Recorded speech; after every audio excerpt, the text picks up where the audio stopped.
Mercedes is yet to get to the bottom of why its latest Formula 1 engine has been smoking during the early rounds of the 2020 season.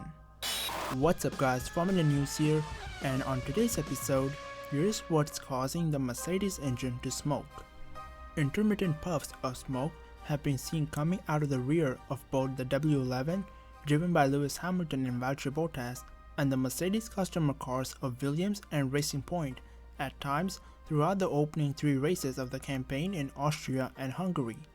Mercedes was hampered by poor engine reliability in pre-season testing at Barcelona, but team boss Toto Wolff is certain the unusual action is not related to a potential reliability issue, though he admitted he does not fully understand why it is happening.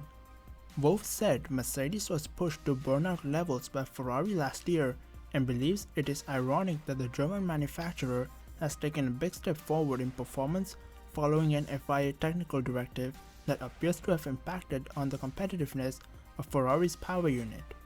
After the whole controversy around the puff of smoke blowing from the rear of the Ferrari car since 2017 and the said to be trickery in 2019, it ended up with the FIA issuing technical directives which seriously hampered the Italian manufacturer.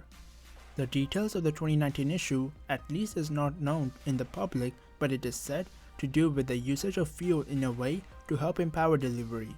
The main push came from Mercedes and Red Bull last year, but interestingly, the German manufacturer is now seeing the same. Outside the reliability issues, the smoke has been seen on Racing Point's Perez and even their own drivers Hamilton and Bottas' cars. It isn't being played down by Mercedes though, as Toto Wolff says the investigation is already on at Brixworth. Wolff did not have an answer in Hungary, but added that Mercedes is looking into it and that the hope is to have an answer by Silverstone. Mercedes boss Toto Wolff has revealed that Ferrari had a 68 horsepower advantage over them at some races in 2019.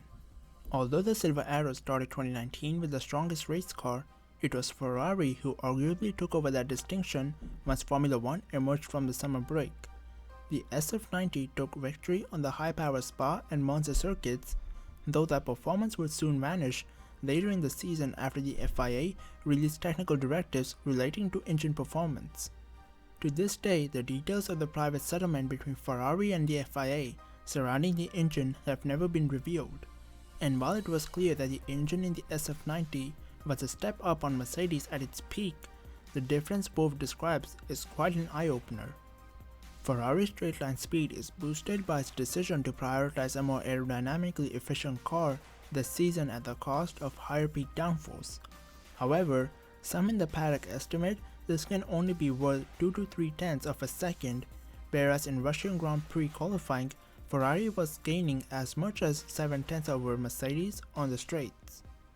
Mercedes team boss Toto Wolff admitted this was among the most difficult periods of the current engine era because Ferrari just crushed everybody with their straight line speed. This however pushed Mercedes to develop a stronger engine to catch up to the 2019 Ferrari engine, and the results of their hard work can be seen now as they have won all the races in the 2020 season. Pushing the engine development to its limits has yielded a very powerful engine, but with a possible defect that could prove to be very costly. It will be interesting to understand the reasoning behind it, as the commentators have noted about the smoke in all of the races of 2020 and have also talked about the similar smoke from the Ferrari F1 cars last year. Could Mercedes also be using some trickery in their engines like Ferrari were doing last year? Let me know in the comment section below. And that's been today's video. If you don't want to miss out on any Formula 1 news, then please hit that like and subscribe button for more top-notch F1 reports and insights. Apart from that, I hope you enjoyed the video, hope you have an awesome day, until next time, goodbye.